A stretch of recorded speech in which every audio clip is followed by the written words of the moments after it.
अंजली दमानिया यांच्यासोबत उपस्थित असलेल्या पीडित महिलेला पत्रकार परिषदेत रडू कोसळलाय। राजेंद्र घनवट याच्या दहशतीमुळे कुणी बोलत नसल्याचं पीडितेने म्हटलंय।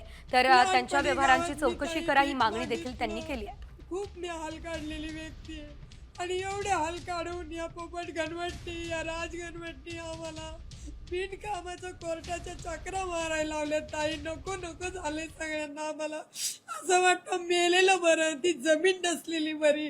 और इतकी जरा शेती आहे ताई, आमच्या खेड तालुक्यात इतकी जमीन आहे। मी 2008 पासून फिरतोय, भरपूर ठिकाणी फिरलो, कुठली ठिकाणं आम्ही शिल्लक ठेवली नाही। आणि अंजली ताईंकडं आम्ही सगळे शेतकरी मोठ्या आशेने आलोय की ताईने आम्हाला न्याय द्यावा, कारण आम्हाला म्हणजे आमच्याकडे आता शक्ती नाही राहिलेली आहे लढायची। 9व्या वर्षापासून घुंगरं बांधली। लहानपणी गावात मी ताई भीक मागितलं।